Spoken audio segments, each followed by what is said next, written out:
You're listening to the SojuTalk Nation Podcast, episode 51. On today's episode, LukeDaniels and Reach joined the show to discuss August in SojuTalk music and recap our adventures at KCON LA 2022. Yes, it was a wild one. So sit back and chill with friends. You're listening to the after show with the SojuTalk Nation.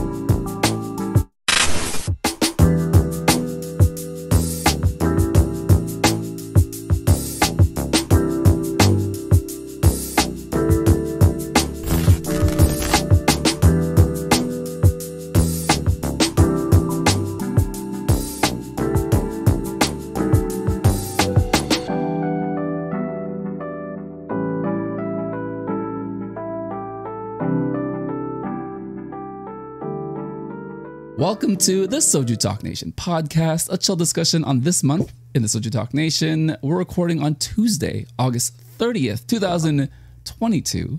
I'm your host, Chris V, and joining me this month, a world traveler, bi-coastal, going all over the place in North America to see all of these idols, kind of a groupie in a lot of ways, in the best ways, the one and only LukeDaniels. Welcome, sir. Thank you. I sure, I'll be a groupie. Groupies are all the idols. That's the thing. All of the idols. True. And joining us, our other companion during KCON weekend, on the West Coast, someone who has been on the show many times to discuss Queendom. We went super deep. I honestly cannot believe we did that many episodes, but he makes his return, the one and only Reach. Welcome to the show, sir. Hey, good to be back again. This world famous show. Please. But I would like to just at the very top of the show, thank you both for coming on. KCON LA 2022 had so many memories, and the biggest one was definitely getting to meet both of you on day one, coming together and then just going on adventures all over the convention floor. And we're gonna get to it later, but we got some adventures, guys. Boy. Oh, for real. All right. Well, to start off the show, we're going to do our August in SojuTalk music recap. The main show wasn't around. They took about a 3-week break for the month of August, but we're still going to cover songs that came out during that time, and we got a lot of songs. So how the format of this show is going to go is we've got our top 3 tracks of the month with 2 alternates, and we'll go in descending order of 3 to 1. And then we'll kind of have a cross discussion to see what overlaps, what things were different, and just kind of go with our favorite songs of the month and just how we felt in the in between time between our KCON adventures and any time we found with music. I think because this month is wild. We flipped the coin at the very beginning of the show, before the show, and LukeDaniels is going first this month. So Luke, do the honors, sir. What is your number 3 song of August 2022? My number 3 song for August, out of left field, not a girl group, only boy, not group, but single boy to make my list would be Junie, Not About You. That is an all-in push if you're playing poker. That's a craps roll right there. All right, so we covered the song on the Soju sessions with Max, and it is a very introspective song, but it's got a lot of emotional storytelling. Luke, what is it about this song that captures your imagination with regards to relationships? And have you been in a relationship where it's not about you, it's me, and that's the reason why we're ending this? Have you experienced this in your life? Yeah. So the song, firstly, it's chill, late night drives kind of vibes. The track that they put down, like the music is really good. I tend to prefer songs where the vocals are up front rather than like buried behind. And I find a lot of Junie's music is that way, where like he lets his vocals lead the music, which I really like. And in terms of like my connection with that kind of song, yeah, there have been times where you're like, in a relationship and all of a sudden you kind of just realize you're just like, it's not working out anymore, and there's not a specific like incident or reason. It's not like, there was a big fight or someone did something wrong, but you kind of just realize, oh, I'm not who I was or where I was when this started, and this is no longer like working the way it should.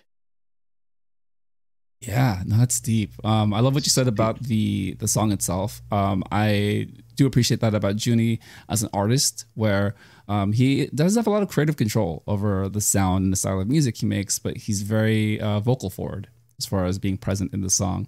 Reach, the song is kind of K-pop adjacent, but it's got a lot of emotion. So it's kind of groovy too. I do like the vibe of the song for the most part.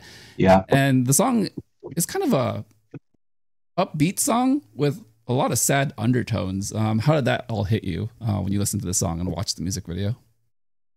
well, I'm familiar with Junie. I really like his song "Movie" in his past releases, and I think Luke and I have the exact same list, man. When you say Junie is your third, I'm like, oh, I have to go to my number 4 now. But yeah, it's the bass is amazing. It's slow, but it's very driving, and I think I mentioned before, I really like listening to the background music, and that's really appealed to me. And yeah, that was would have been my number 3, but love it. I think we just spent way too much time together that weekend. We're just like, all of our like minds have synced, and we just like have the same thoughts and feelings about music. I was very surprised when I first heard the song because I'm still new to Junie. I know his personality on all the Dive Studios shows, trying to sample his music here and there. But when I first saw it, I was like, oh, there's definitely attention and care to the song. But for me, I'm always captured by the visuals in the music video and the fact that it was telling one story where the very beginning, they're so happy together, right? It's like that puppy love, that new love.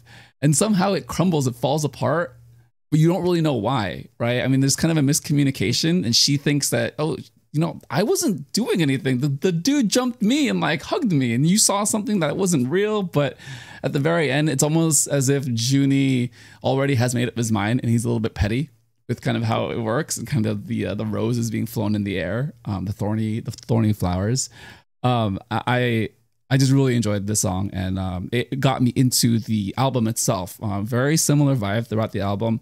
A lot of great cameos, collaborations in the album as well. So if you're a fan of Junie, if you're new to Junie, really check out Not About You, because this one was a surprise hit for me as far as something that is not necessarily K-pop, but definitely in the sphere of Korean entertainment, Korean music. So yeah, big shout out to you guys for throwing this song in there, because I don't know if this would have been covered on the main show this month. So good. I gotta throw Junie in whenever I can. Local Vancouver boy has to represent. I actually know people who went to high school with Junie. Whoa! Yo! Yeah. All right, go into that. Well, so what's that like, kind of being K-pop adjacent to someone in real life? I totally forgot that he's from Canada. He's from Vancouver in your area. So is there a local celebrity factor with Junie? I wouldn't say. I guess people who listen to like, I guess it's more like K R&B, K hip hop. Yeah, it's always there's that extra bit where you're like, oh yeah, he's from the same city as us, so you do feel. I mean, it's definitely 100% biased, right? Like, there should be no like, there's no actual merit from being the same place, but like, on the inside, you're like, oh yeah, like I know what high school he went to, he walked the same halls, blah blah blah, that whole stuff. And every now and then, like, you do get some stories of like, oh yeah, Junie was like nice in high school, kind of thing. Like, I didn't know him personally, but I had some friends who did know him, and I was like, oh yeah, it seemed like a pretty cool guy.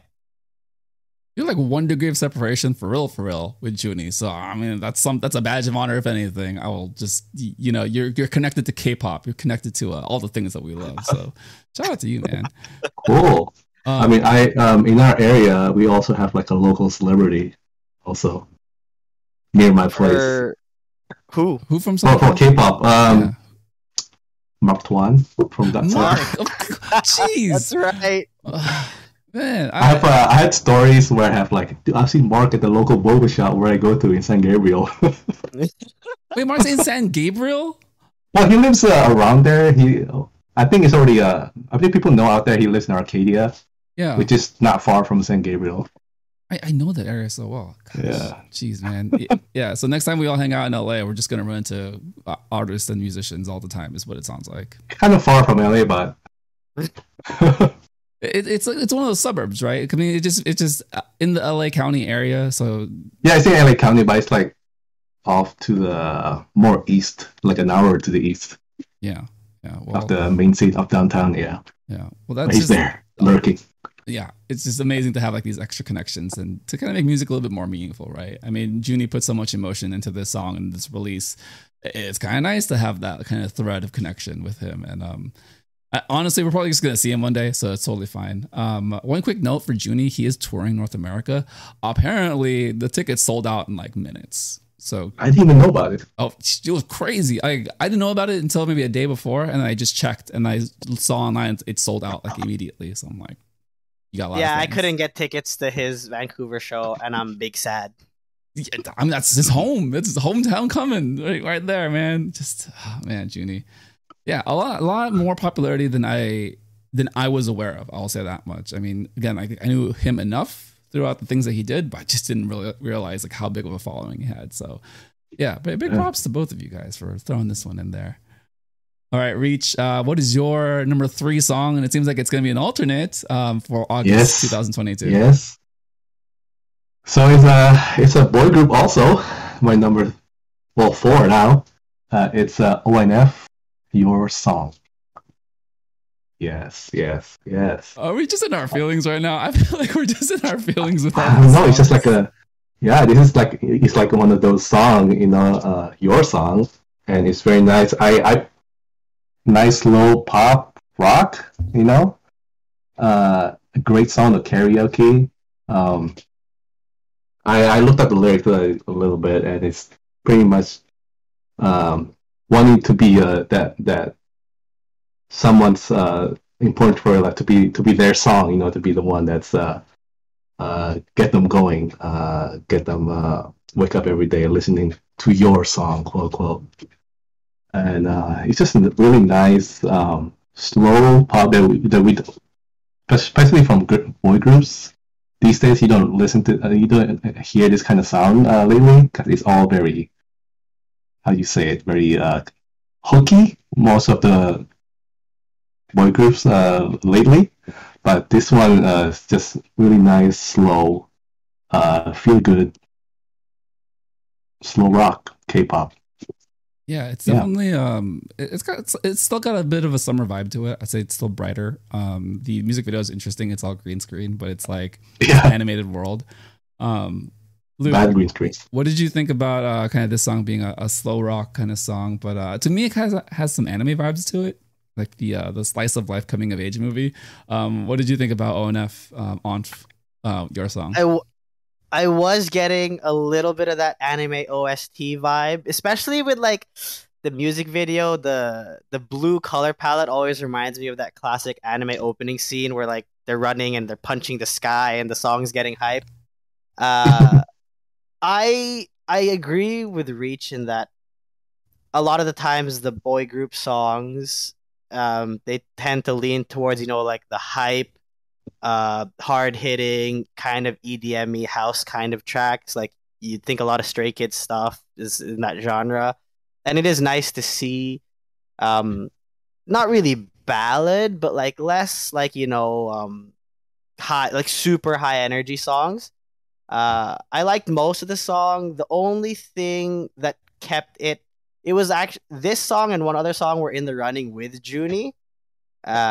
And the thing for me that kept it below my number 3 spot was, and the last time I was on, we did the Stray Kids album, and it's the same issue where they kind of did this like auto-tune section on like the first rap intro. I don't know any of the members' names, but the guy comes in.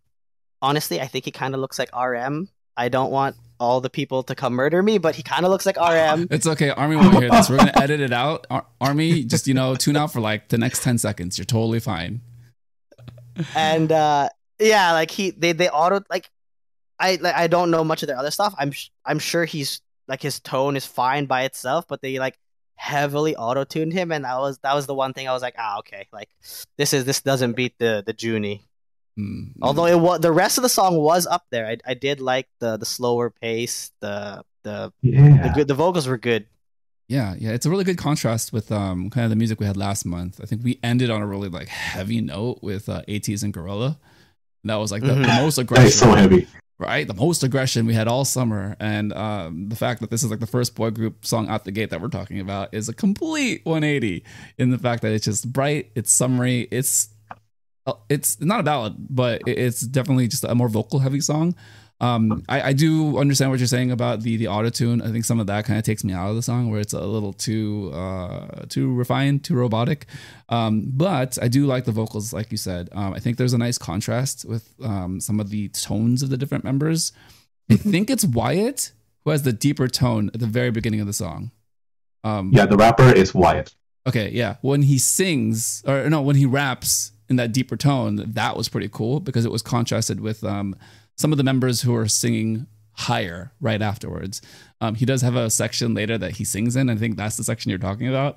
That one caught me off guard because he sounds completely different in both those parts. So, I think that definitely stuck out for me as far as something that was a little curious, kind of perked my curiosity of why they chose to do that because he was so good as like a deep voice rapper.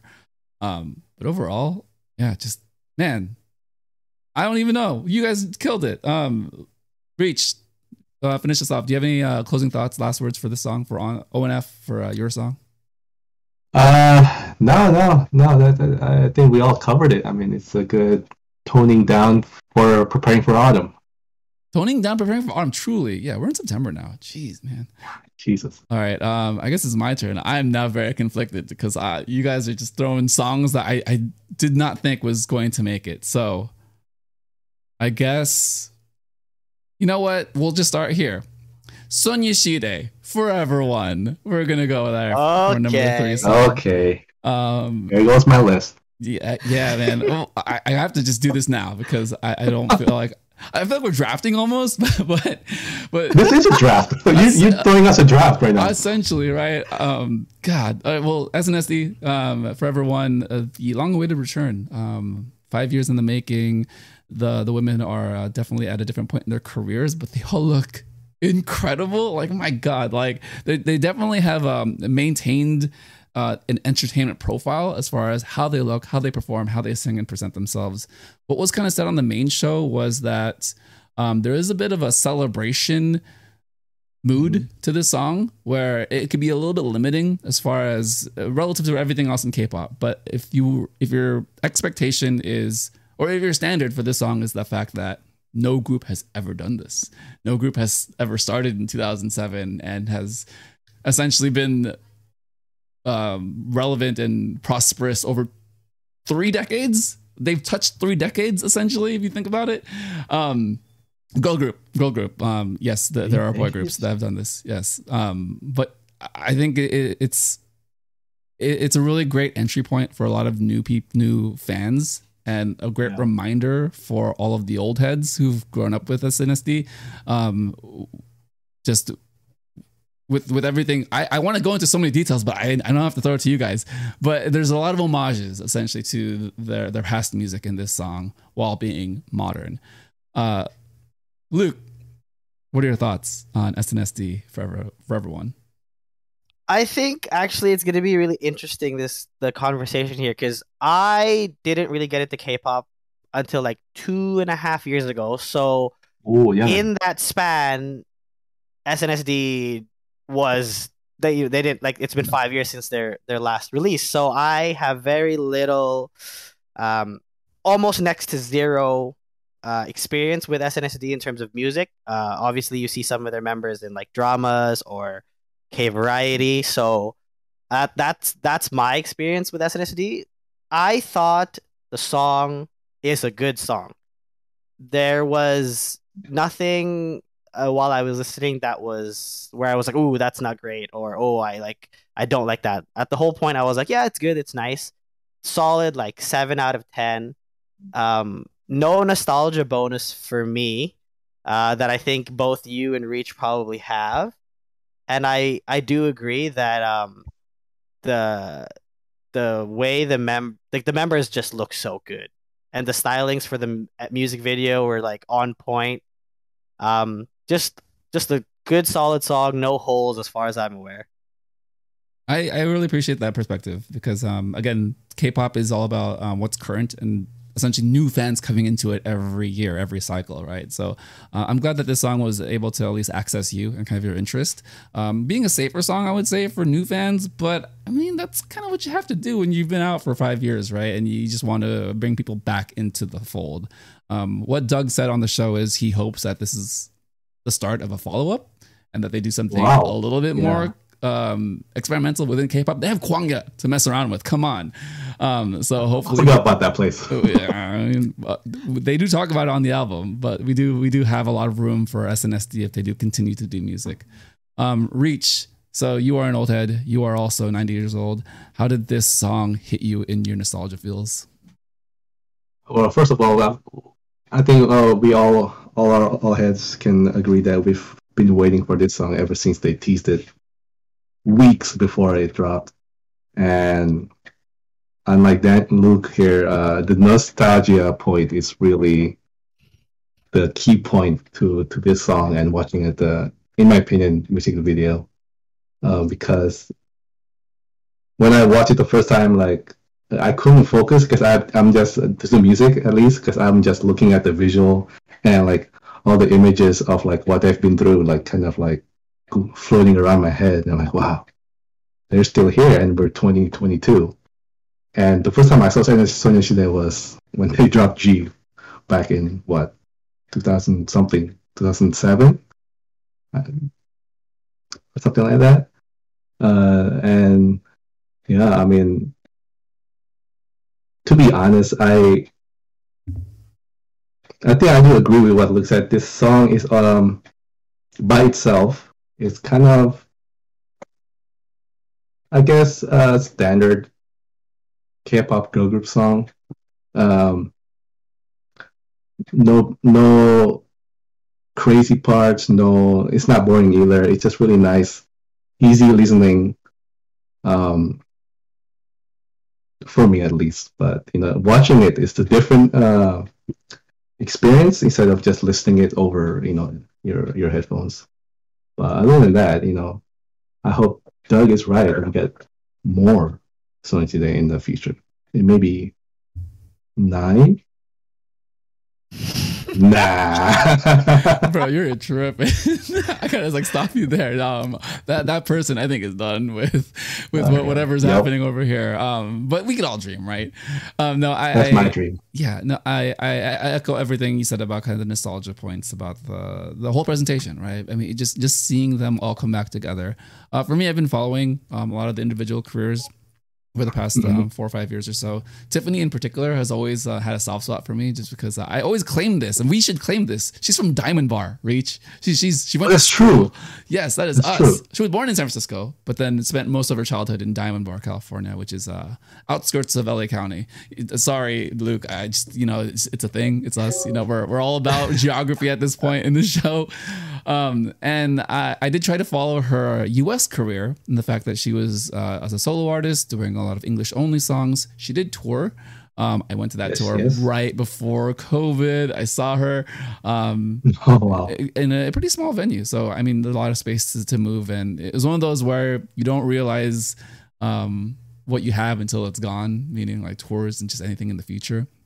And then I kind of followed her interviews and just her process and how she talked about wanting to create her own path away from her Korean K-pop identity. But then everything comes full circle, right? Where she kind of gets pulled back into Korea. She gets the role on Chicago as Roxy Hart. I think that was her big come back through into the Korean ecosystem.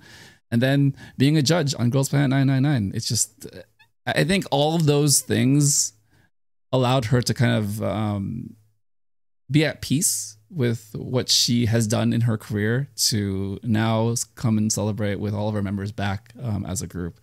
My long-winded way of saying that the music video itself has a lot of homages to different songs and music videos. I have a whole list. I can name a few. I got a boy, paparazzi, holiday. There is a script for Chicago in Tiffany's scene, and then all of the actresses have their own different like setups also. For the song, I'm 50-50 in the sense that I agree in that it's safe. It's not overwhelming. It's not doing anything super, experimental. But when that chorus comes, it's just so catchy. It kind of gets stuck in my head. And I think that is kind of the formula of what K-pop has been over the past 2-3 decades, right? And I think they at least capture that and they modernize it well enough. Yeah. That was my long love letter to Sonia Shide. So thanks guys for hanging out and being with me for that. Any closing thoughts for you, Luke, on Sonia Shide? I will say I agree that I like the song and I liked it enough that I want Doug and you and Reach to be correct that it's the beginning of another Sonia Shide comeback era. It did get me to look at some of their other songs, Holiday, Hoot, Little Touch. And the other thing I will say, I did watch a lot of their variety content, and them as a group, very funny. Like, not like variety is a big thing now, and they do it very well. They're so good. Yep. On variety. They're so good. They're so relaxed too. That's what the best part about it. Yeah. Yeah. Doesn't seem forced and then so natural, and of course like everyone knows them and they know everybody. That's why it makes it easier, at least at this point. Yeah. God, that's crazy to think that like you have an entire group who is just so embedded into Korean entertainment culture, where it's like, yeah, it's just like another hangout with some old friends on screen with cameras and jokes and just, man, SNSD, thank you. I need to pick up my album, so I did order it at my local shop, and I have yet to pick it up because I'm lazy. But yes, I will get that. It will be in the back, next to Yenna, probably. All right. Back to the top. Back to the top. We've got Luke Daniels. What is your number 2 track of August? My number 2 track would be After Like by I. I start by saying I think it's probably the weakest of the 3 IVE releases, in my opinion. But that being said, the other 2 IVE releases are really good, that it's still in really good company. Overall, the 3 members that I find myself like looking at the most are Liz, Yujin, and Ray. Yujin is just like an overall hard carry, just good at everything. Like variety, vocals, dance, visuals, it's all there. I really like Liz's and Ray's tone, however. I feel like they bring a lot to the group in like, I find a lot of like K-pop sounds the same because they're all trained to sing the same way. But the tone Liz and Ray bring, I think, help differentiate the group, which I think is really important with how talented and heavy a lot of the 4th generation idols are coming out as. Yeah, no, all really, really great insights into that song. I have a lot to say because this is also my number 2 song. But I'm going to throw it to you, Reach. What did you think about After Like? And I guess being the 3rd song in their little trilogy here, it's a bit different. I would say the first 2 songs are a little bit more similar. This one definitely leans into retro. This one definitely leans into kind of a little bit more of a story. I like the meta aspect of the music video, where it's like a music video of a music video being shot with all of them in separate sets. But what did you think about the song? I will just simply say I love the song, but tell me more. What are your thoughts?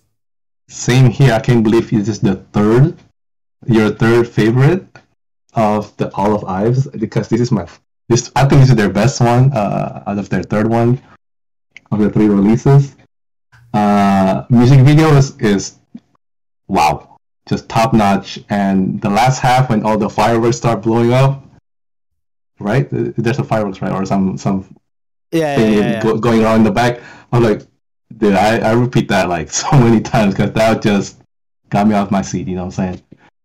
And you mentioned Bray, and she is one of the members that's like really stood out, like to me at least, of all this doing promotions throughout their second single and bring it up all the way down to the newest promotion time for Afterlife. I feel like she has like she looks quiet at the very beginning, but you can tell like if you watch their side shows, like their behind the scenes, she makes some really witty comments like here and there. Like I think she knows she's just a little bit shy, and I'm glad at this point, she kind of like get out of that shell. And I don't know if you guys watched the Knowing Brothers episode with them. It's it's the new one, right? It just came out. Yeah. No, Go watch. I'm excited. I'm excited. Reach, we all don't understand Korean fluently. We have to wait for the subtitles. Oh, is there no sub yet?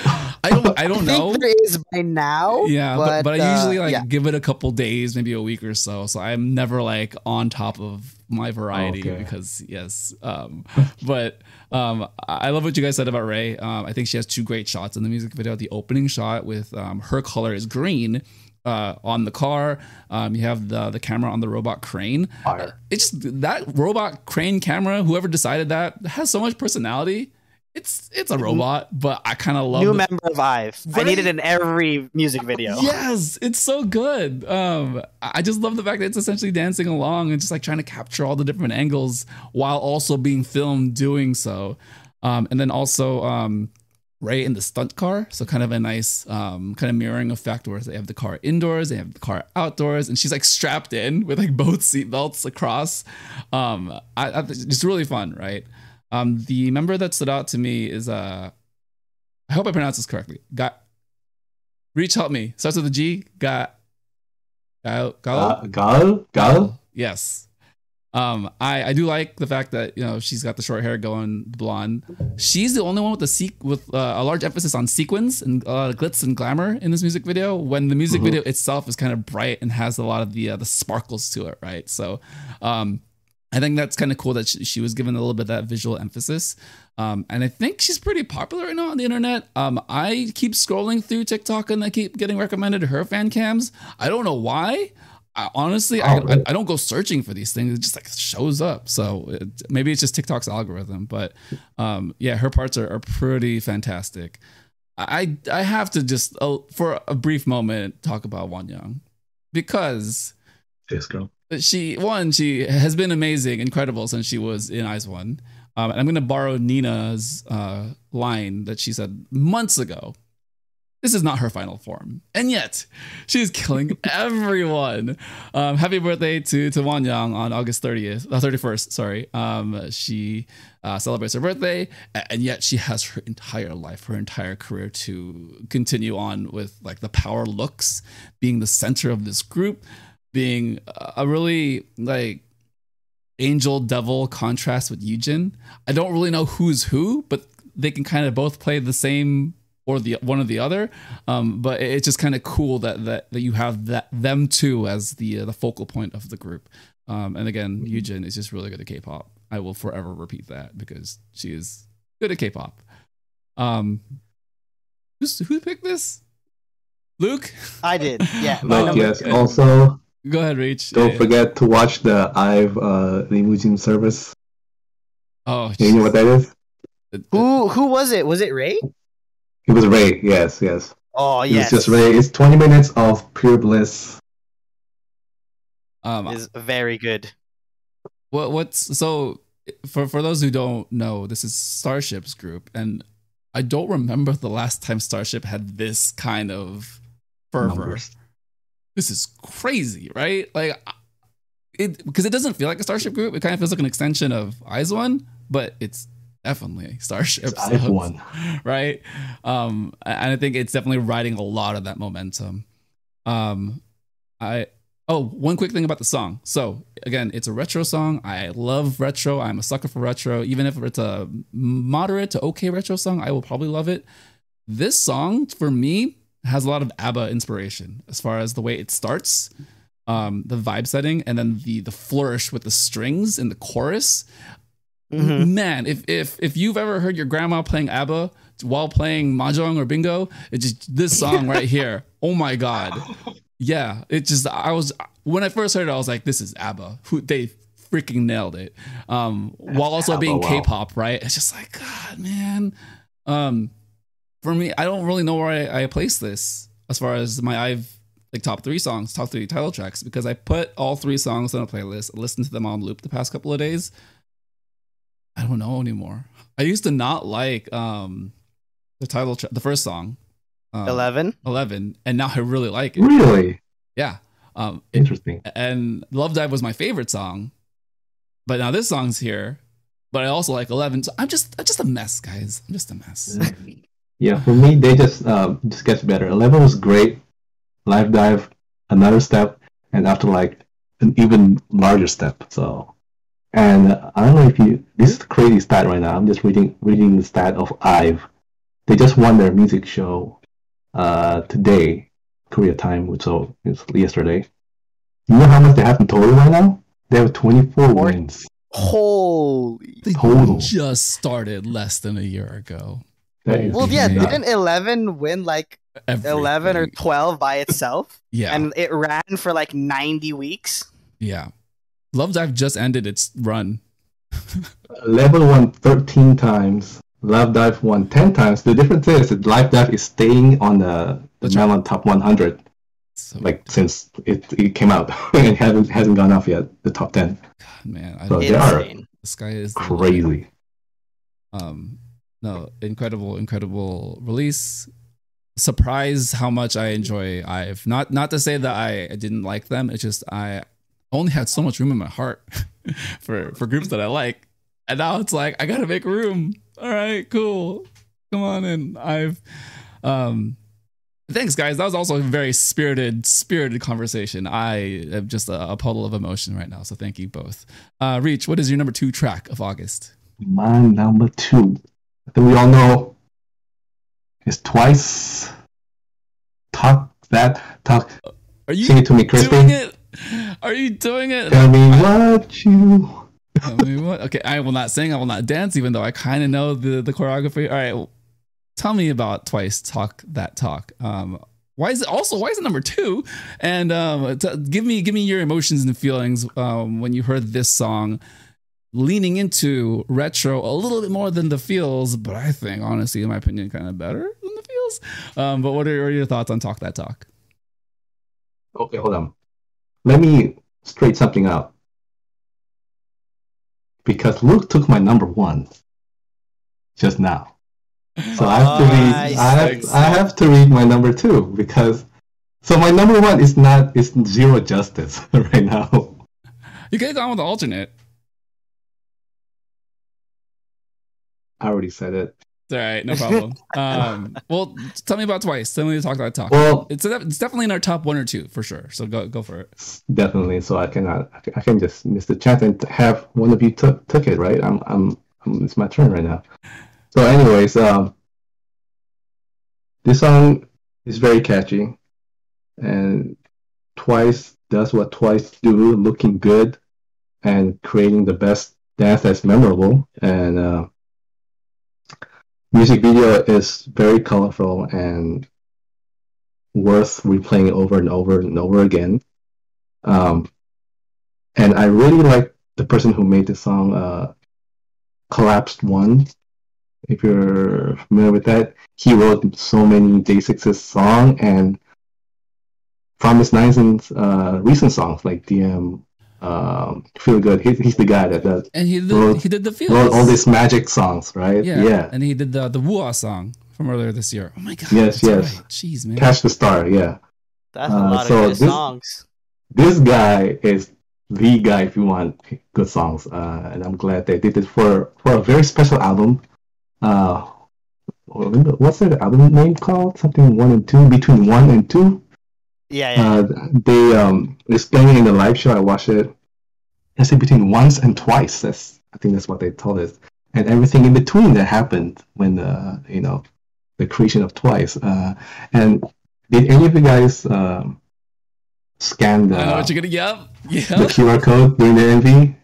I did at the very end. It's actually like their first post when Twice, no, not Twice, when Once was announced and created. So it's very a very sweet Easter egg. It's kind of, I think the feeling is kind of like in line with what Sunshide did for their 15th year anniversary, but this is more like, hey, we're back. The 7-year curse doesn't affect us, and we're here to stay for another 7 years. Yeah, a lot of very subtle nods to the fact that they've been around and they're celebrating with the fans. God, that photo is really pulled at my heart. I was just like, oh, November 3rd, 2015. Oh my God, I see what it is.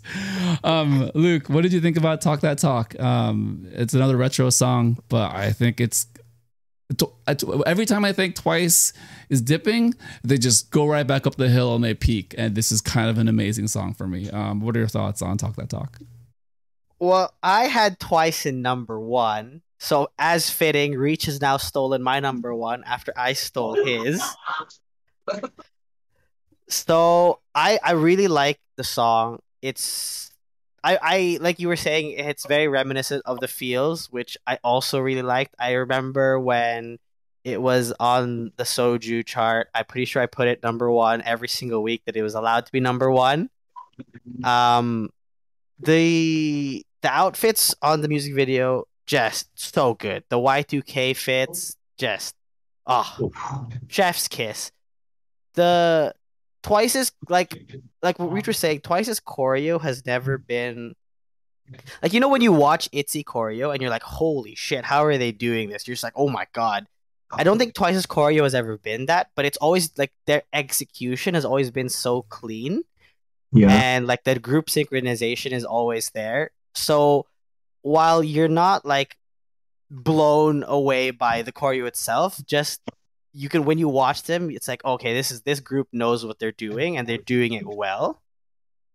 And I will say it's been happening more recently, but I think this title track has really been the culmination of like, I feel like all the members got used really well. A lot of the times, especially in older songs, in terms of just the vocals, it's always like a Jihyo, Nayeon, like just power duo, and the other members kind of get lost, especially Momo and Sana. But here, I feel like the little, like they interject Momo and Sana's different voices and Mina's and Tsui's at really good points that help emphasize Nayeon and Jihyo's like just like their raw vocal power. Mm-hmm. And as always, like the Mina palette cleanser, the Mina bridge is just so good. I love everything you said. I love everything you said. I want to build off of that a little bit. So, like you said with Sana, I think they put her in a really nice spot to come off of Jihyo in the first chorus. You have kind of a very controlled power section with Jihyo, and a very sweet like Sana section. And it just like plays really well together to kind of finish out the chorus. And then right into the next verse, you have Chaeyoung, my favorite member. Hello, hi.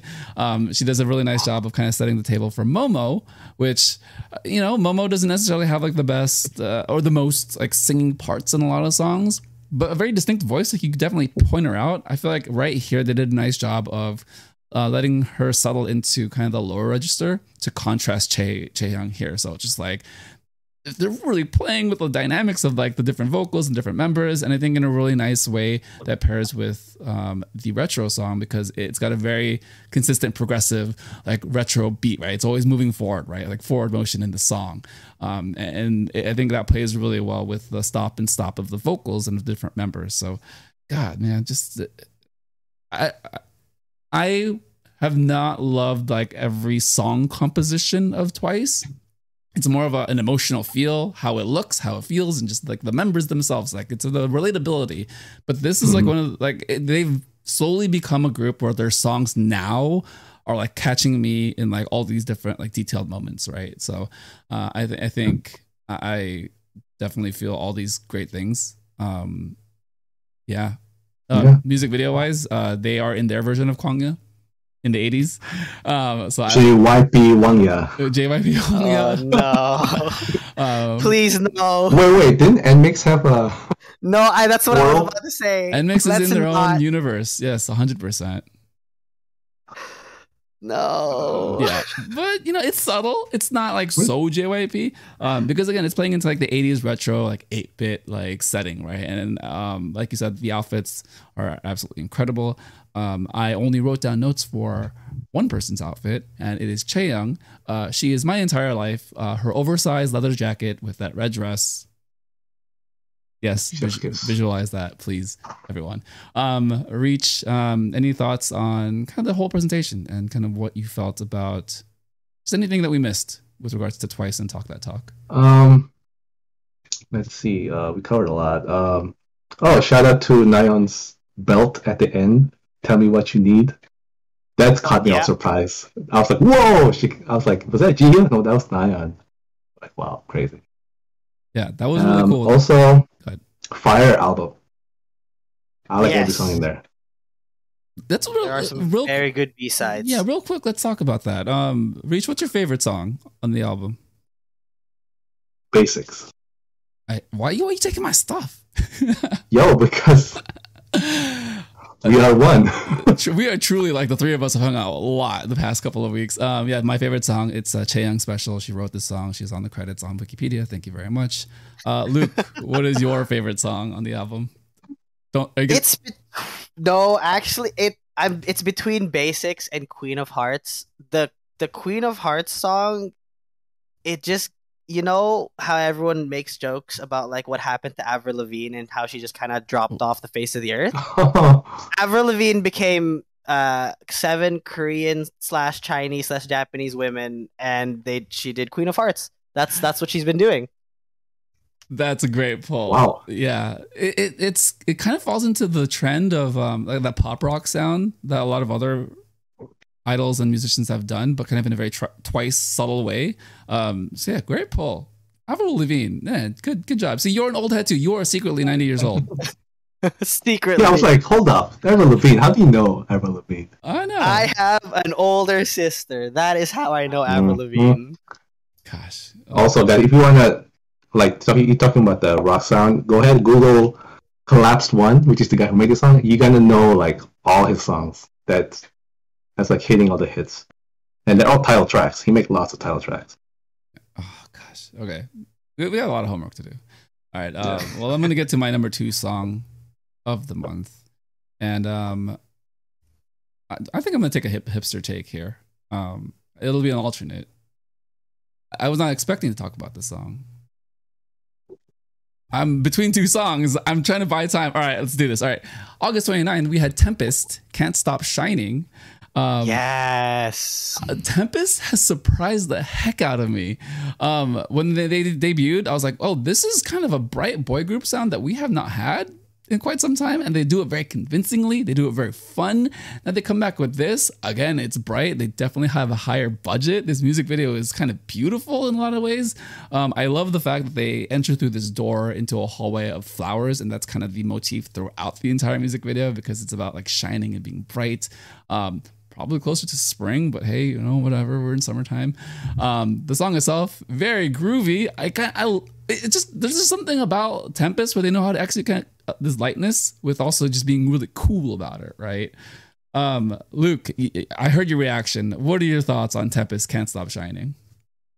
When I was definitely not just 5 minutes before we were supposed to record, looking through all the songs on the list, Tempest did make it into my playlist. I had never heard them before. The song it's very good. I will echo that when I was watching the music video, it's actually one of the when I watch boy groups, I tend to prefer the performance based stuff. So Stray Kids, The Boys, ATs. But this music video was actually just so nice that I actually watched the whole music video. And like you said, that scene where the door opens and they're in like the hallway of like wisteria flowers, very like Japanese-esque garden vibes. The special effects which sometimes in K-pop music videos are really bad, was actually really good. They did that whole like time stop sequence and the rewind, and just overall it was good. Like a lot of times when I'm watching music videos, I find that I'll just stop and be like, okay, I'll do something else and I'll listen to the song. This was one of the few music videos where I just watched the whole thing, wasn't doing anything in the background from start to finish. Yeah, no, I'm glad that kind of caught you by surprise too, because Tempest is just, I would never have expected in a million years to just like be so connected with something that's like, oh, it's just a random boy group that isn't from a big company. Reach, what are your thoughts on the color palette of this music video? It's very bright. The song is very fun. It's also very bright, but it's got they do mix in some synths and a little bit of disco retro, but it's not like the overarching genre of the song. I would just say it's kind of just a groovy summer song. What are your thoughts about Tempest? I regret to say that your boy did not listen to this song yet. That's okay. I did look up. You said not a big company, but they're from Yuehua? I don't know boy groups clearly. Yeah, Yuehua isn't it from Everglow? So yeah. No, but, as soon as you said that, I was like, oh yeah. I am currently looking at the MV live without music. No. I do recognize the flower wreath that's from Luna's Flip That. That's all I know. But other than that, I have no say because I'm not listening to the song yet. That's okay, man. I got you here. So I would just say for those of you who have not checked it out, because again, they're probably not as well known as other boy groups. This one is definitely a surprise, definitely a palate cleanser going into September as far as like boy group songs. The music video itself is very beautiful. We've talked a lot about it. They do a lot of different effects and different shots. The one shot so the point of detail for this music video, I think that they do a really nice job of that isn't shown in a lot of songs in K-pop, is the fact that they hold a lot of the choreography shots. Like you get to see stuff. You don't cut away too quickly. You get a lot of the members. Hanbin, Vietnamese kid. Hey, what's up, dude? Orange hair.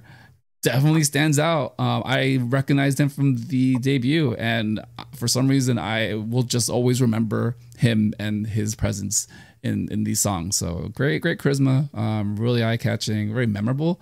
And then I like the touch at the very end of the music video where they go to the beach. So kind of evoking that shine, intercut with this disco stage with a lot of lights in the back, and then it closes with a handheld tape recorder camera to give you a sense of the 90s, I guess, kind of like at the end of summer, right? It's definitely the end of summer. It's that kind of feeling. So check out Tempest, Can't Stop Shining. I hope this one is a surprise to a lot of people, because this one really caught me by surprise as well. All right, we're back to the top. LukeDaniels, what is your number one song of August 2022? Well, number one, like I said previously, was Twice, so I'm gonna have to go for an alternate here, and I'm between two songs. One song I think is a good song by itself, but I think if performed live could be a great song.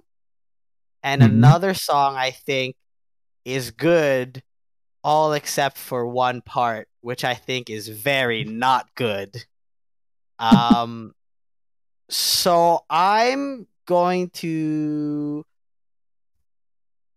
to go with a song that I think you guys might pick either of them. Okay, I'm going to pick the Mamamoo song, the Solar Moonbill song that dropped today.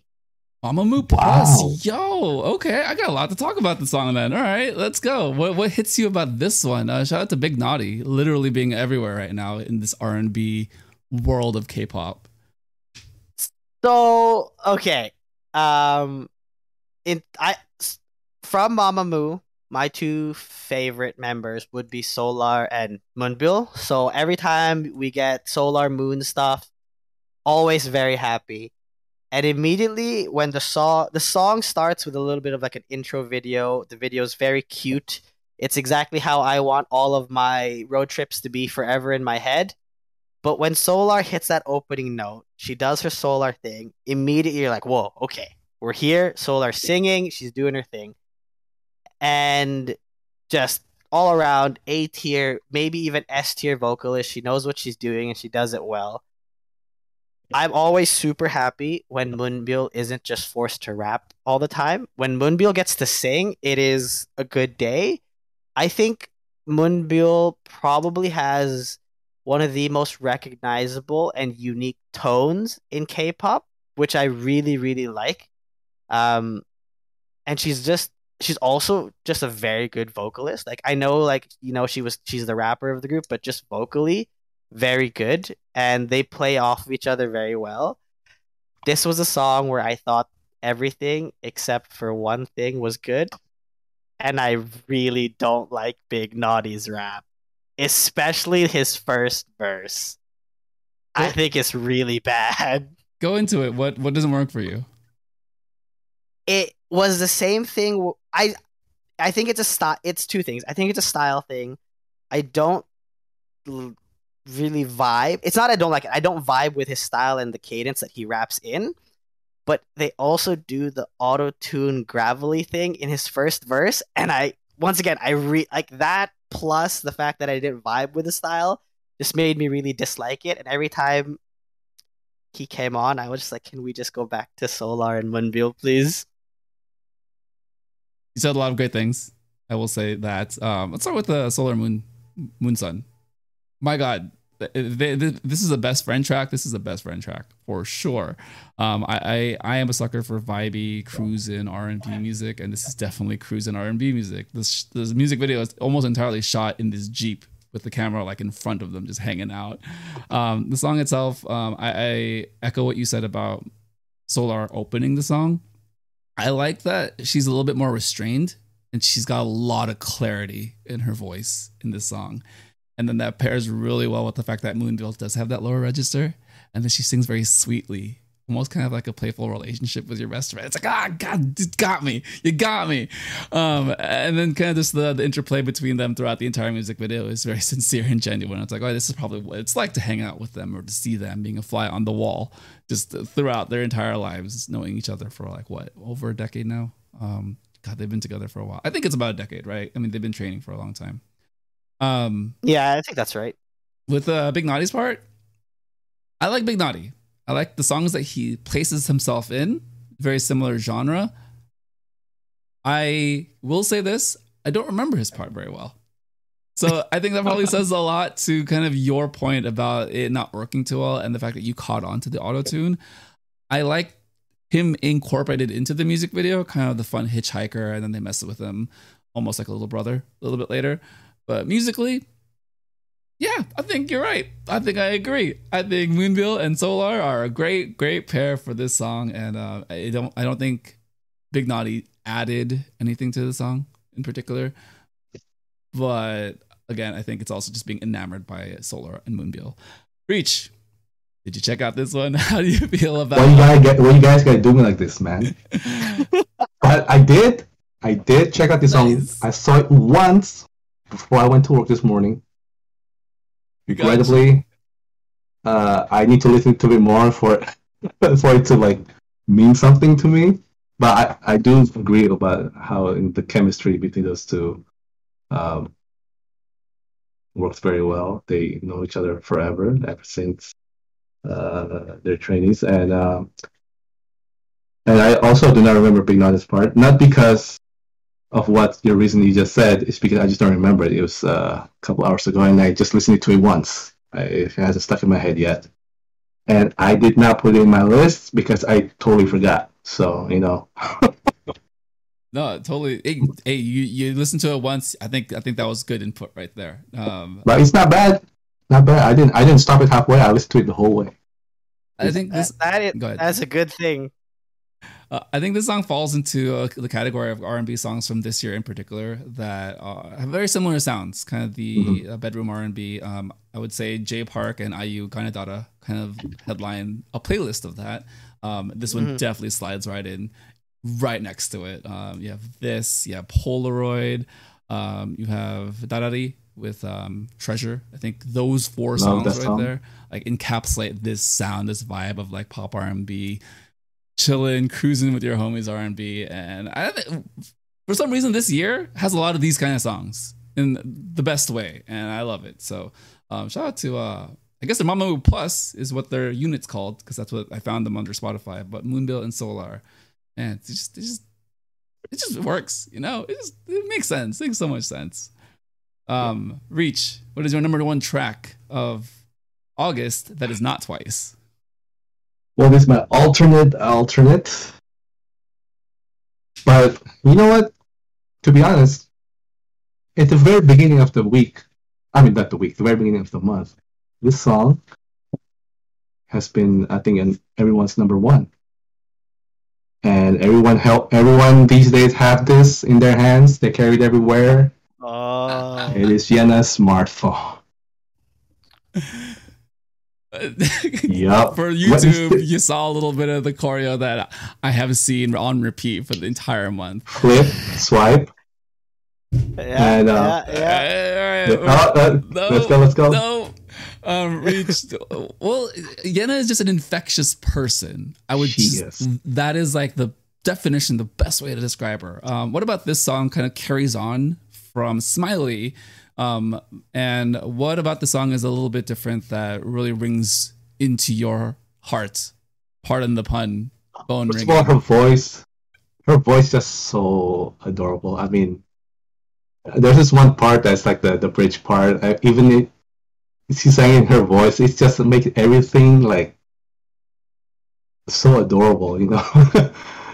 The music video is very also again cute. She's just the embodiment of that. She's carrying that ever since Eyes One. She's the duck of the group, and over here she brings a real duck. I'm gonna call it a real duck. I'm gonna call it a real duck in this MV. Yeah. And it's a pretty good song, very catchy, and I also appreciate that I found out there's a YouTube series about him and her brother, and her brother helped choreograph that swipe thing, and I'm like, just so good.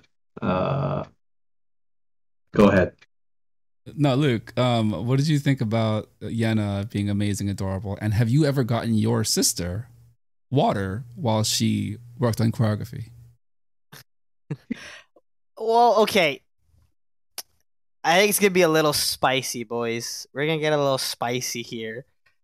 I like the song. I think it's a decent song. I really like Yena. I think talent-wise, dance, vocals, it's all there. Visuals, it's all there.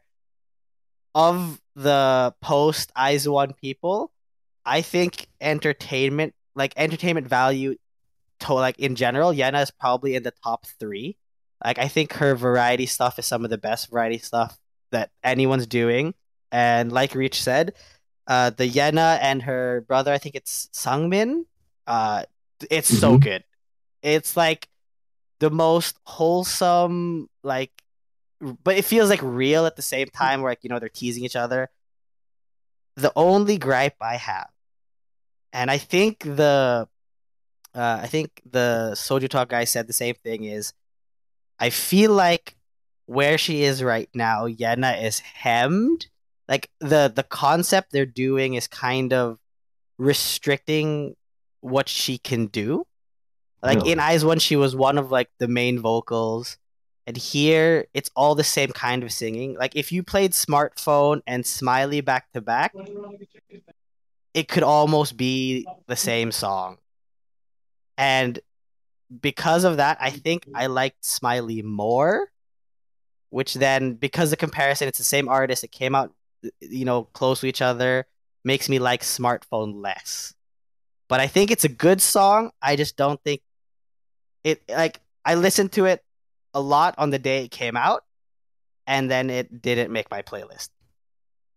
No, that is an incredible insight, I would say. Wow. No, that's a great insight. I agree actually with the sentiment that because she released 2 songs that are so similar, as like your first introduction into her solo career, they might blend a little too far together, right? I think visually, concept wise, sonically, very similar songs. I think it's carrying on kind of the strengths of Yena, but I think almost to a point where it becomes a little bit of a crutch, right? Where maybe leaning too far into it. I will say, as far as Warren's analysis on kind of the song elements, that helped me understand what they were trying to do that was a little bit different. And I was able to kind of pick some of the hyperpop elements out of it. But again, I don't think that was strong enough to the point where that was very clear or present for someone who's just like casual like me, right? So I do hope that they push her in a different direction, or at least in the things that they've teased in the song, to be a little bit more of what she can do next. As far as just Yena herself, I think her music and her releases have encapsulated like everything about her as far as personality. And they've done a really good job as far as marketing her brand, her character. And I think just as far as that goes, really well done. But musically, I would have to agree, could use a little bit more variety, I think is the best way to put that for her, right? But Smartphone was on my top 3 / alternates, and I did really love the song and release when it came out, because again, it made me feel something, it made me feel good, right? Not to say that you smile. Yeah, it makes me smile. Not to say that K-pop always has to be super positive, but I think Yena is doing a version of super positive that no one else is doing. So I think I'm okay with that. And it allows for contrast everywhere else, right? Where I could listen to like Yena, and then I can go listen to Eunbi, where she's doing her like glitch thing in the Matrix. So I think those are like really cool. Like if I'm just taking like IZ*ONE numbers, right? I think that's a really cool like compilation of music from different artists who have similar histories in K-pop. Interesting. You know what would be a sick like pie in the sky collaboration? And these two companies have already worked together, so it's not a non-zero chance. What if you took Yena and Chokome and you gave them a song? That would blow everyone's brains in Sugar Rush to the atmosphere, and there would be blood splatter everywhere. Brain matter all over the place. I honestly do not know how you can contain that sugar, as you said, Reach. Well, Reach, what is your reaction? How would you feel about the 5 of them? Chokumi plus Yena. That's too much sugar. I don't know. I don't know what I would do. If you just put, like, I can't even words that. No. Just Dayoung and Yena is already like over the top. But I'm actually kind of shook. I don't really know where to go. But that is, hopefully we put them into the universe, Luke, and it somehow manifests. Maybe a song, maybe a special stage, maybe a CF. We never know. We got a lot of different collaboration End of the year stage. I'm ready. God, that'd be crazy if they did that. But how about just have a partial IZ*ONE reunion? How about that? Whoa, I'm ready. Because I don't think the Japanese members accept Sakura. Sakura's around. Well, Hitomi and Nako can come back. Yeah. Isn't Hitomi going? I saw the trailers. You know how she's doing something. They're doing the cheating trip thing. She's in the 3rd that's season. True. And with Cheon too. Yeah. Something's in the works. They'll be all here and watch. Like by November, we hear that something's gonna happen in December. It's only an hour flight from Japan. So yeah, it's like for sure. It's like going from the Bay Area to LA. Easy, right? Yeah. Piece of cake. Yeah. Yena, one of my favorite people in K-pop. I will just put that in there right now. As far as like her presence this year and in the past, I was not a big IZ*ONE fan. Not in the sense I didn't like their music. I just didn't follow them. Don't have the bandwidth. Don't have the emotional strength to do it. But apparently, I like IZ*ONE now because I've liked so many of the group releases. We got Yena and then IVE in the same month of discussion. So shout out to all of the post IZ*ONE kids. All right, we are here. My number 1 track, the track that I teased for you guys at the very pre-recording and storytelling and all this stuff. So I am going to give an homage to one of our fearless leaders on the main show, one Warren We hope you're well, sir. We hope that you return with all the fire and energy, detail, and spice from Korea to discuss all of these songs next week. And we are going to go with Rocket Punch. Yes. Let's We're go. going to drop the Rocket Punch and Flash. So I've said this many times, but I don't really keep up with news, comeback, and like teasers and stuff. So I forgot that Rocket Punch was coming out this week. It dropped. I watched it and I loved it. I think they almost got pigeonholed into the retro sound of kind of doing retro, but maybe too similar to other groups. They take some of those elements and they flip it into like a dark EDM style while contrasting with like a really bright concept, right? Where they're Rocket Punch is in their own Kwangya. I'm just calling everything Kwangya now, but essentially like their own like universe, right? And I don't really know what it entails, but it matches really well with the song as far as conceptually, right? So, geez, man, Rocket Punch, this song is great. Reach, what did you think about Rocket Punch and Flash? So I'm glad they made this turn because I think retro has been already. I think we're happy enough of that. Except for Afterlife, that's great. I when I was listening the first time, for some reason, this is an audio. I have no idea. Maybe you guys can help me. For some reason, Uju Sonyo came up in my like. This sounds like some kind of Cosmic Girl song. I'm like, not song. Maybe their sound, maybe their vibe. I have no idea. I could not figure it out myself. But for some reason, the group just pops in my head every time I listen to the song. Yeah. So to play off of that, there is a foundation of Runway House and kind of dark EDM that's very similar to what Cosmic Girls have done in the past couple of releases, specifically with Last Sequence. But I think there you go. They do lay it into the song, but the vocals itself are a lot higher and like, I guess happier. They're not dark, right? It's not like dark vocals, kind of like Last Sequences. You're very moody. It's like you could play this at a fashion show where it's like, I think Flash, its intention is like light signal action, right? That's kind of an amazing like beginning of the chorus. But I still feel it's a little lighter, a little too bright to be thrown into a runway. But it does have a lot of those elements into it. Yeah, Luke, makes sense. You explained that really nicely. Oh, thank you. I thought I understand my thoughts now. Yeah, no, I like Uju Sonyo a lot. Exy, I love you. Hi, I met you. Kind of. Did we meet? Probably. I don't know. Everyone in my section knows who you are now. We met. Luke, what are your thoughts on Warren's group, Rocket Punch and Flash?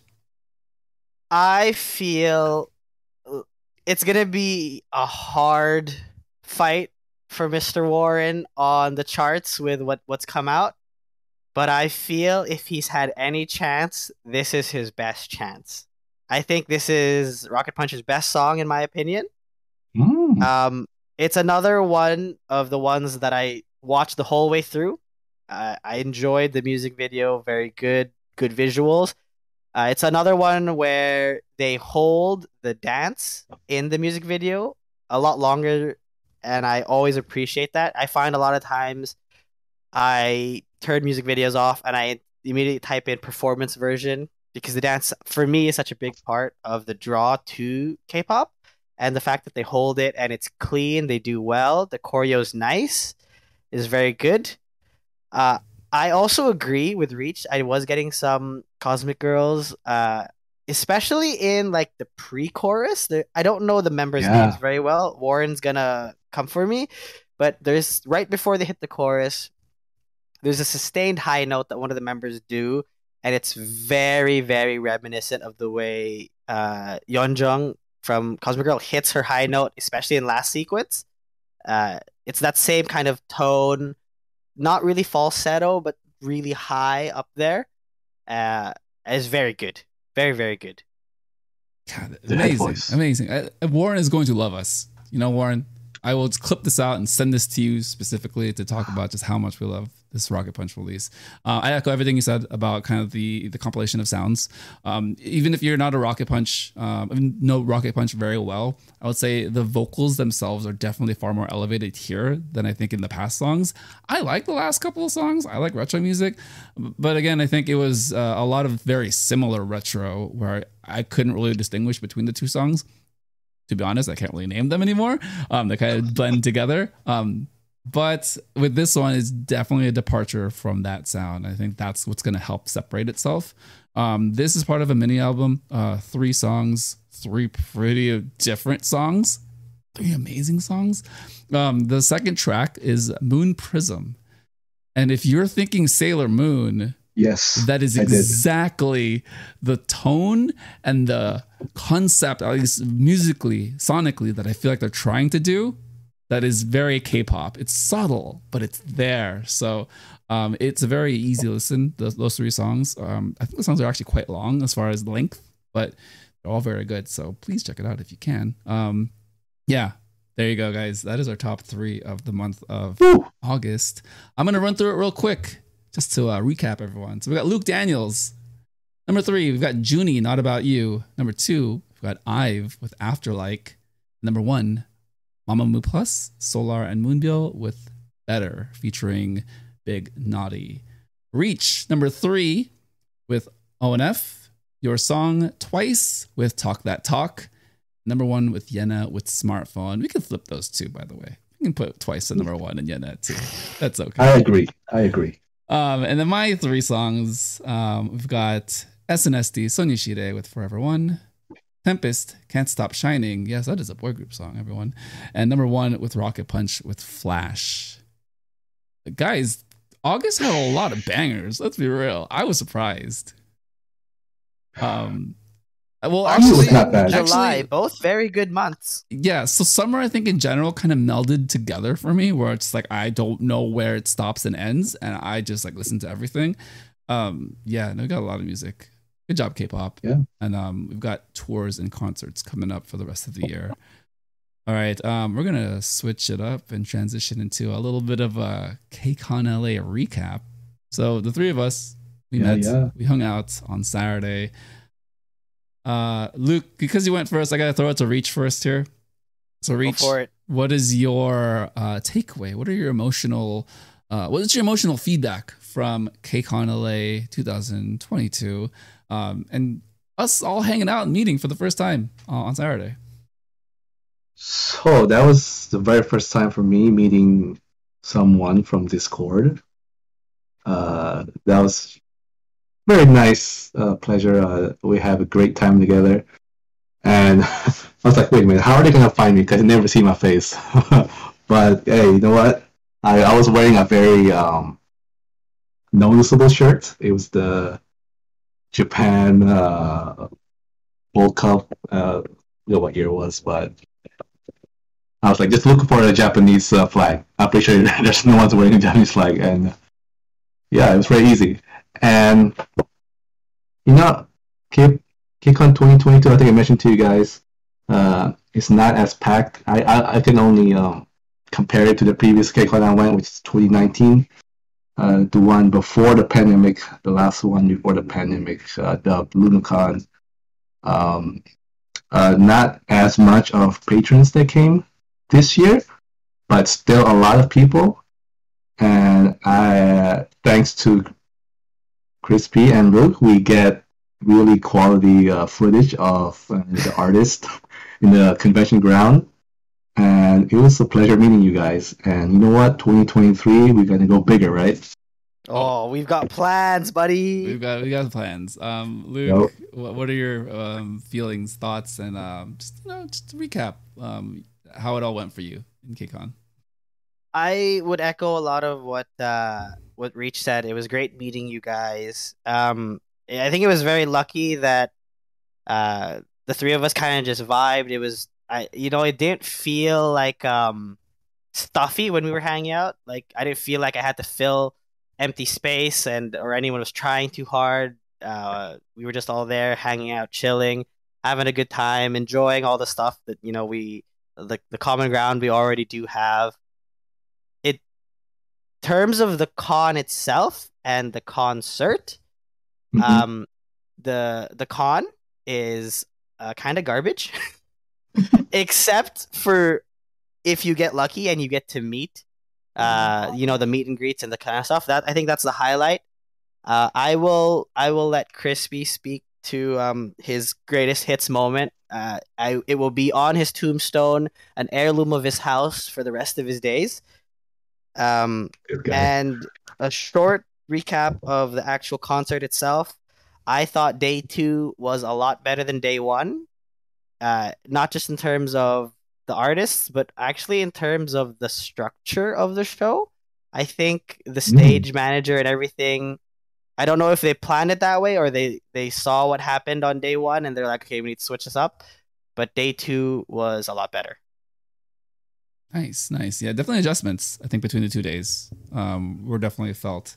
I can't specifically point them out because I was several drinks. Apple juice. I drank a lot of apple juice. A lot of apple juice. And then I also bought some like other apple juice when I got in. So, just a lot of apple juice that day.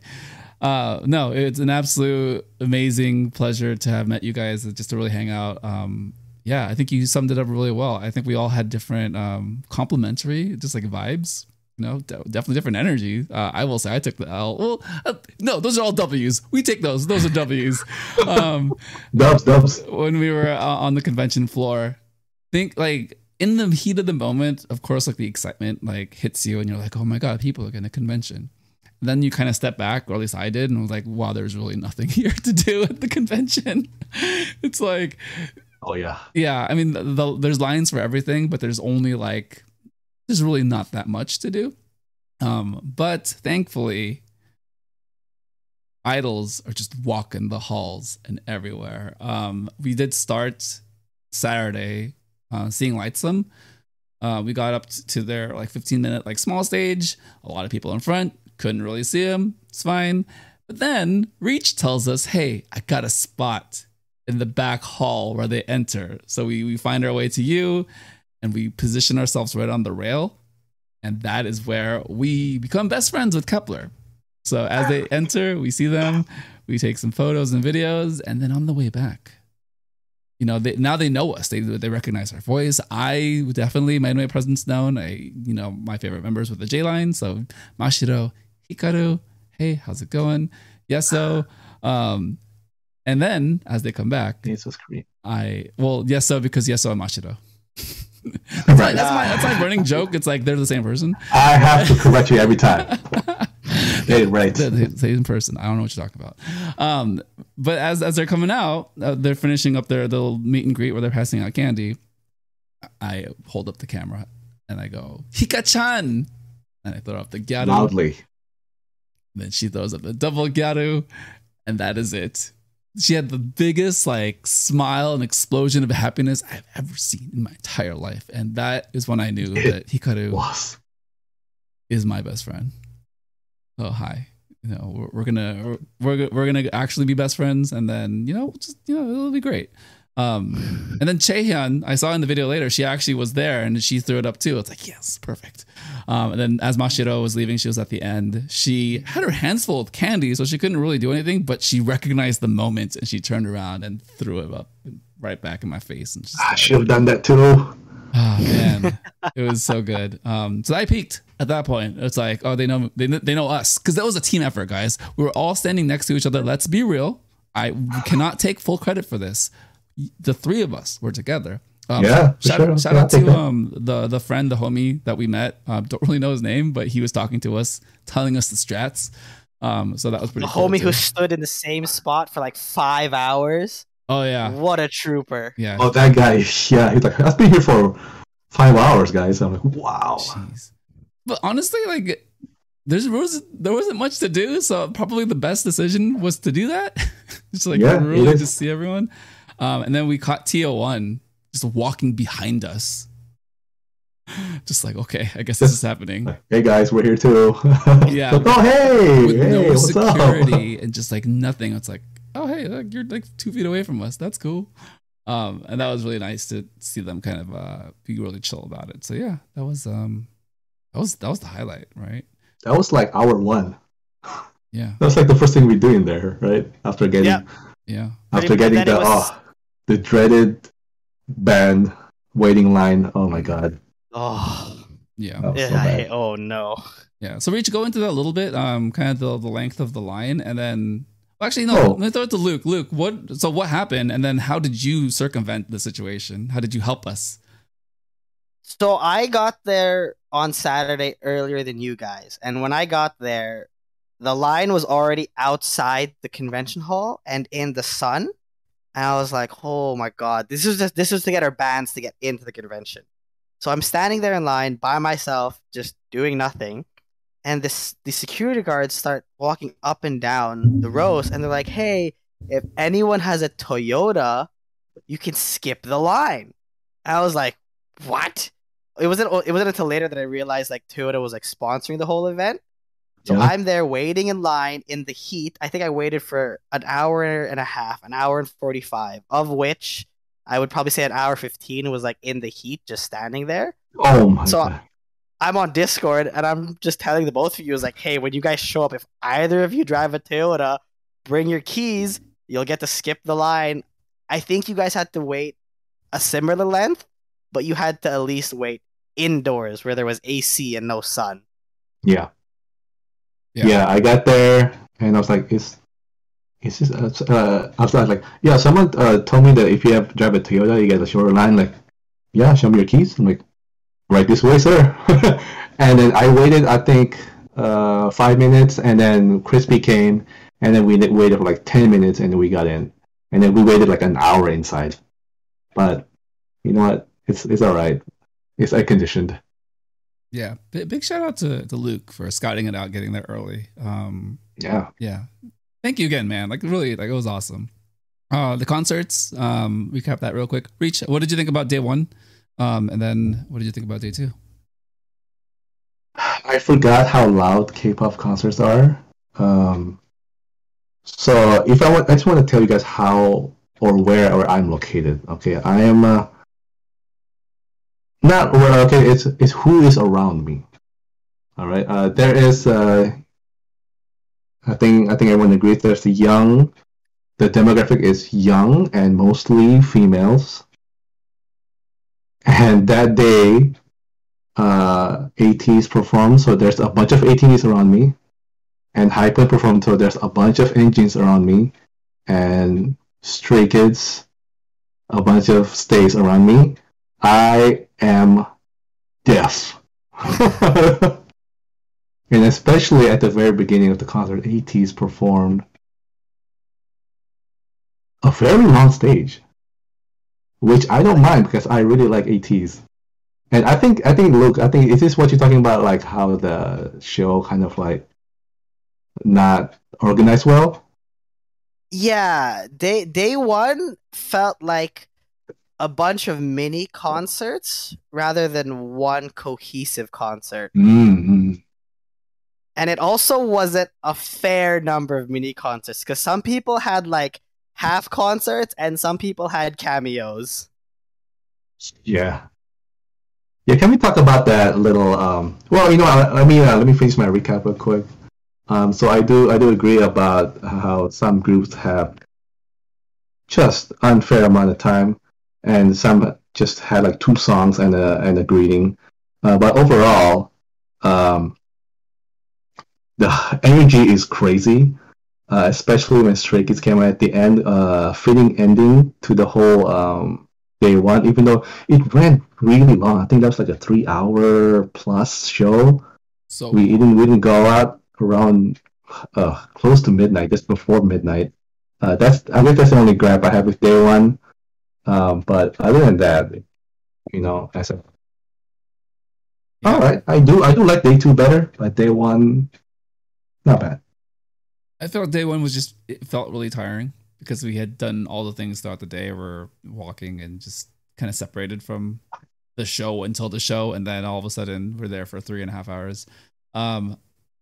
Yeah, I think day one, the thing that did stand out to me is the unequal stage time for sure. Yeah. It almost felt like ITZY definitely could have gone even longer, but you know, I guess they prioritize boy groups because they did some research and they realized that it's mostly girls and females and between the ages of 12 and 35. It's just like, it's a big range, but they all love different boy groups. So it's like, all right, fine, I get it. But at the same time, come on, man. Everyone loves ITZY. Although the two people that ITZY interviewed said ENHYPEN, man, that was rough. God, so sorry, Yeji and Leah. I love you guys so much. But yeah, I have to agree with day 2. It did feel like it was smoother. It went by really well. I liked my highlight definitely for day 2 was Wuju Sonyo. So they did their Queendom 2 song, Aura, kind of as a special stage. I did like the effect that they used. They had Sola kind of being the focal point to start, and then they had the kind of the background visuals, and then the song comes in and just like hits, right? It's just like, oh, it's good. And then they come off the stage, I'm just like, what? That's it. But then they do reappear, and then they do Last Sequence, and they do As You Wish, Irori, which I'm just so good, so happy. That song is crazy. It was so good live. It was crazy. Yeah. Wuju Sonyo, tour when, please? I think I know when are they coming? Like so many groups are touring of the same popularity, right? Why? Yeah. Hello? Or just like we would love you. Starship, come on. Stop favoring IVE. I mean, we get it, they're good, but come on. I'm trying to think what else happened in day 2 that I really liked. A gripe for day 2 that I had is Stacy only getting 2 songs. Yes. Thank you. And Stacy getting all the audio issues of day 2. Yes. My God. Man. Come on. What the heck? I have nothing. Because I think they spent a lot of time at the convention. They had stages on day 1 that we went to. I think they had stages on day 2. I'm pretty sure they had that special like dancing stage where they performed. They had a panel. And then when they actually performed, they get 2 songs. And then it wasn't played out well, so come on. But I think overall, so NMIX, so also really good live. I'll just say that. Tank, Luke, come on, Luke. Tank, I actually with Luke, Tank, I'm still okay, sure, fine. But Luke, how did you feel about NMIX and anything else in the concerts? I will say that OO is a 6.5 out of 10 song, but at KCON it was a 9 out of 10 performance. Even though they're rookies, I would probably say NMIX had some of the best live vocals of every group. That includes ITZY, that includes Stray Kids, that includes Cosmic Girls, Stacy, everyone. I think NMIX vocally, I'll just say right now, I think NMIX vocally of all the groups that have debuted for Gen 4 are the strongest. And it's not like just Lily is strong. It's like all of them are strong. Yeah. Can't argue with that. Okay, I think Tank is a garbage song, and I'm never going to go against this, but it was a great stage. That song is garbage, but the stage was amazing. Performed well. I agree, because I still didn't really like the song, but I was vibing. I was like, it's pretty good. It's pretty cool. I was vibing all of the song. Yeah, that was fun. Interesting that they put them on day 2. I mean, I kind of figured just a JYP day, but hey, gotta split it up. Day 1 had Kepler. That was fun. They did the dream stage with the fans doing Water Out together. Surprised they didn't get any more. Oh, I completely forgot. They did La Vie en Rose. La Vie en Rose cover. Yeah.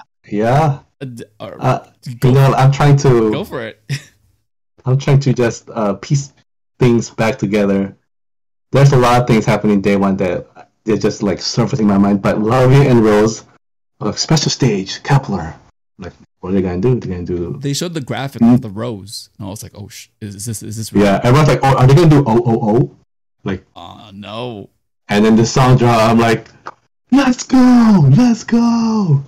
That was and I forgot what happened because you blacked out. No, 100%. Yeah. Luke, for Crispy, yes, there was another special stage that I know you liked very much. Did I black out? The Lightsome Tomboy stage. That's my favorite performance of the day. Spicy. You guys are correct. God, I can't believe I forgot about that. Yeah, no. So Lightsome did cover Tomboy. I think that one had a really great reception as far as guys and girls, right? I think that song just like works really well for anyone, if you're a guy or a girl. And the fact that it was Lightsome, the fact that now my section now knows who Sanga is, also added to the effect to the thanks to you, huh? Yeah, I just hard carry like my favorites. If I have a favorite member, everyone's gonna know who that person is now. Just like Sanga, just like Hikaru, just like Exy. That was, I would say top 3. I didn't rank them, but in my head, I think I can remember that one specifically as being a pretty incredible stage, just a standout stage. Also, a little episode of Day One from me personally. I think I told you guys a little bit, but there's a group there that performed called Gravity, and they did the song "My Turn," and then that song is the "Vroom Vroom Vroom Skirt." I do not like that song, but listening to it live is kind of fire listening to it live. You know what I'm saying? And your boy here threw his hand way too hard and pulled something in the back of his shoulder. That's right. Oh man, I remember. It was mild. I could carry on. It's not that bad, but I felt it. The rest of the concert, but that was fun. I can't believe I did that to that song. Yeah, you're living your life, man.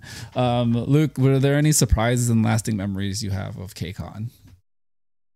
Yeah, there were a couple. I had a small solo adventure on day 2. I wasn't planning to go to the convention on day 2 because, like we said, there's nothing to do there. But I ran out of other things to do in LA.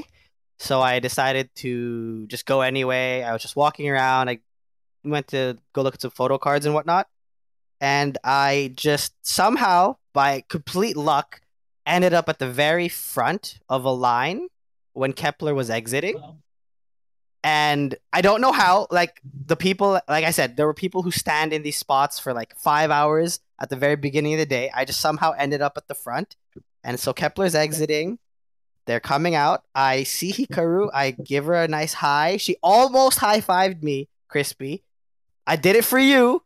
But, like, even back in the day when Girls Planet 999 was going, me and my friend watched it, episode 1, all the way to the end every week.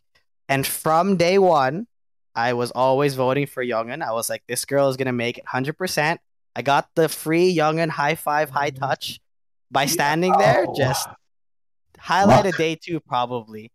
I just complete luck. Didn't mean to be there. I just happened to just walk into it. The videos are there. There's evidence. That was probably the highlight of the non-concert stuff. The concert stuff, you have to there's no way you can't not mention Luna's Dream stage. That PTT stage was so good. So good. Yeah. And that's pretty much it. I feel like we have such good luck with Kepler. I think we are somehow just the biggest Kepler fans ever now. Never mind. I'm not gonna butcher the name of the fandom. I think I know. Yeah, that's such a very awkward thing to say. I'm never gonna say that correctly. Hi, I'm a Keplian. No, it's kind of odd, but I'm just a Hika-chan friend. I'm a good friend, and you're a Youngin friend, a good friend of hers. Clearly, Reach. Any lasting memories? Well, I did go to day 2. I went solo that day. I thought we were gonna go, but you guys slept in. For some reason, the K-barbecue we had the previous night kind of gave me like a second wind, a really late second wind, because I woke up like, what's this energy I have? I'm just gonna go. I mean, what else are we gonna? Do I have to wait a year for this? I'm just gonna go. So I left. I got there about the same time, about 12 o'clock ish. Right when Luna came in through the convention to do their what was their collab stage called? The Dream Stage. Mm-hmm. So I don't know if you guys know this, but they auditioned during the convention day. That's like 100 something participants going there, like five, like in groups of five, and then an actual choreographer choose who get to be on stage. At the very end, the final choosing is Luna themselves chose who gets to dance with them. So I kind of planned my second day, because I know I'm going to be myself, so there's like nobody to hang out with. So I kind of have to, be prepared what I'm going to do. So I plan to see Luna, check. And then I plan to see Uju Sonya, check. I got that. That was the only stage that I had to wait. I think I waited like half an hour by the rails. And then realized that I could not beat the people that's been waiting for like 2 hours, right? So I'm like, okay, I'm not gonna enjoy the show because all I'm gonna see are biceps and handphones. So like, all right, I'm just gonna look where the big security guy is, and it's gonna be the place we're gonna come out. So I just hover around them, and then I got a good, nice footage of them walking to the stage and off the stage. Could not get their attention because way too many. I'm a quiet guy, so I gotta learn. I gotta learn from Crispy here. I need to just let loose. And then I don't remember what I do after that. Blacked out, probably. Oh no, I was hungry. It was like 2 o'clock, 3 o'clock. So I went out to eat, and then after I eat, I go back. Oh, by the way, the food inside is so much better than outside, guys. That day they had like this spicy hot dog, and then like the BBQ stuff was inside. Yeah, the cafeteria. So yeah, they changed it up, but I guess there was no,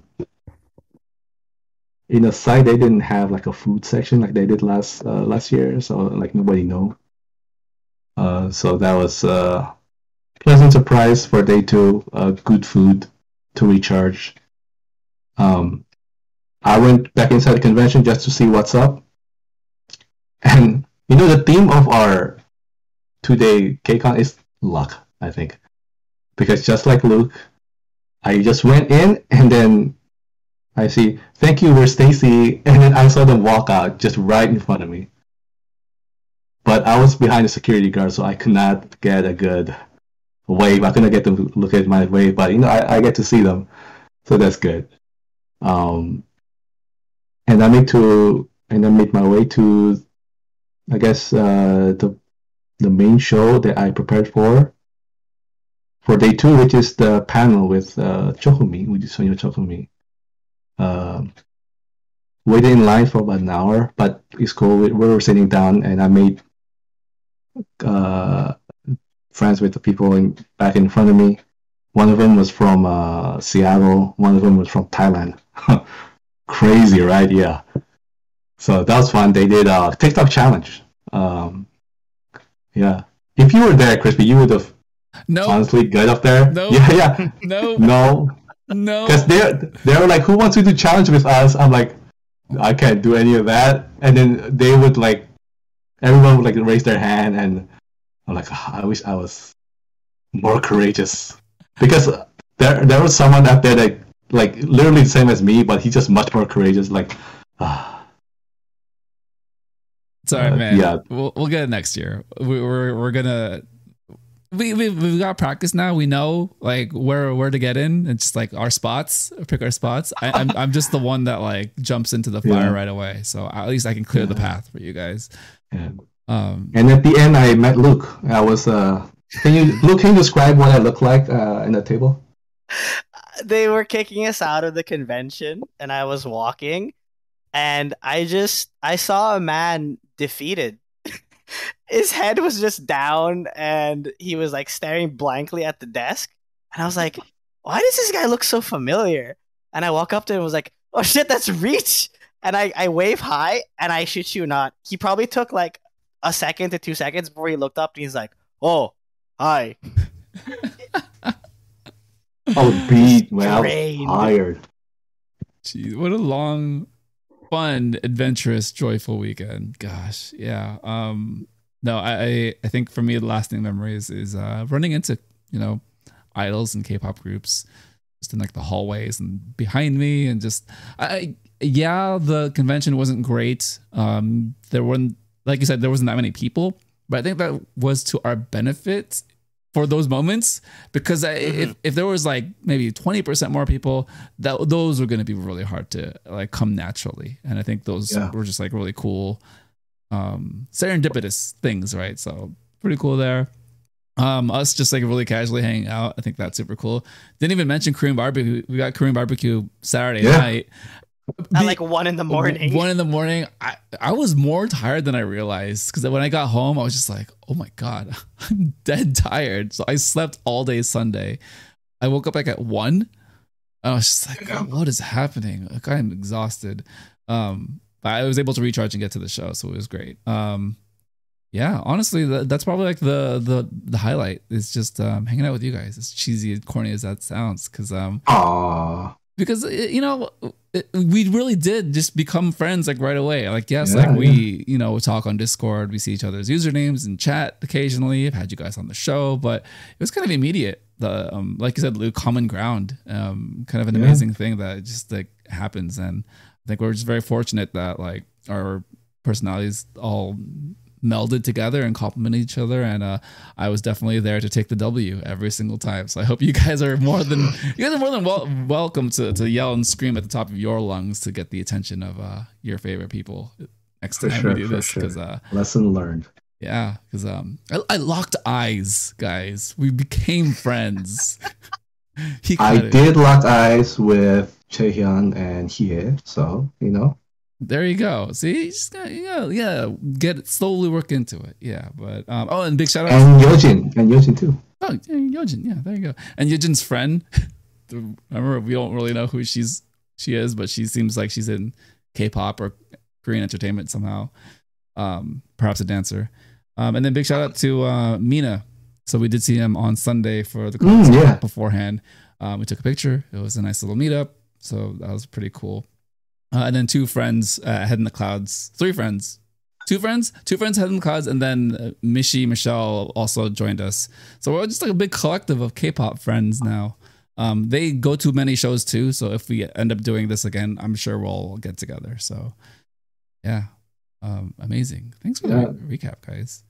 That's great. I guess we'll do a quick closing thoughts. Luke, what are you looking forward to for the rest of the year? I am looking forward to colder weather.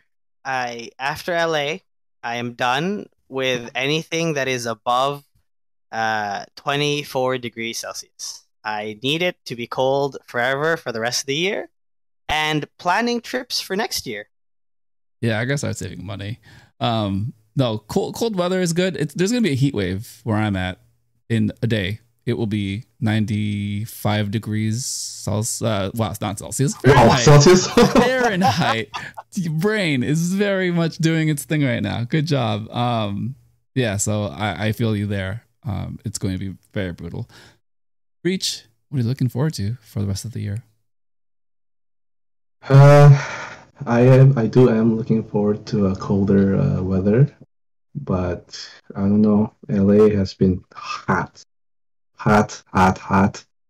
and I feel like it's not going to get cold until January. But you know, it's great to meet you guys. No, it's never awkward. Even meeting you guys for the first time, and even you look no awkward moments. We just you know when they say pick up where we left off. That's how kind of like that's how the vibe I was getting with you guys. So yeah. Yeah, well said, man. For me, got a couple shows to go to. Damn, this guy. Where are you going? Friday in like 3 days. I'm seeing Joji in San Francisco. So that's a thing. Oh. I don't remember exactly the next couple of shows. I'm seeing Nikki twice in October, a Wednesday and a Saturday. I'm seeing DPR in San Francisco. Ooh. This guy. And I'm going to camp in LA. Oh, so jealous. Yeah. So jealous that you get to go to camp. I saw it and I was like, I gotta go. The main reason I would have hesitated otherwise, but the main reason, and this is just a very like soulful thing for me, it's Lehigh. Lehigh. Oh, so good. She's doing this now. She's touring. She's here. Yeah. How? She has always been like my favorite singer. Period in Korea. Right. So yeah. Good seats. I got GA in the Rose Bowl field. I'm inside. Oh. Yeah, so I get to walk around freely and just like do my thing. Yeah. For those that don't know, Camp is a K-pop music festival over 2 days in Pasadena, California. Some of the names you may know. SM brought their people. Yeah, Taeyeon. Amazing. At Espa. Yeah, Kai, Super Junior. And then all of AOMG apparently is going. So shout out to Lehigh and all the other folks there. Wow, is it SMX AOMG or something? Yo, it's like half the lineup, more than half the lineup. It's crazy. Somi, shout out to Somi. She'll be there. She needs to do something a lot more often. SMX AOMG XYG because it's Somi, Zion T, and Icon. No, Icon. Yeah. Yeah, Icon's going. Yeah. God, that's crazy. We need more Somi. We do. She needs to just hang out and just, if she wants to stay in the United States and just like be here and just do music here, that's cool too. She's more She's been here for a while, right? I feel like that's what I've seen, like the pictures. She's just been in California. I was like, what are you doing, girl? All right. Let me go downtown real quick. Jesus. Yeah. Bro. Well, that does it. God, this was so much fun. We really did just pick up where we left off, and you guys are both incredible. Really, really, really can't thank you guys enough for doing this. Yeah. Love it. It's always fun. Always fun with you too. Yeah, man. All right, let's sign out. Thank you, everyone, for listening to the SojuTalk Nation podcast, episode 51. Subscribe on YouTube, follow on Spotify, Apple Podcast, or wherever you listen to podcasts, and continue the conversation on the SojuTalk Kpop Podcast Discord. This has been the SojuTalk Nation for LukeDaniels and Reach, two amazing homies. We're going to do this again real soon. That is a promise. This is Crispy. Bye. Peace. Bye-bye.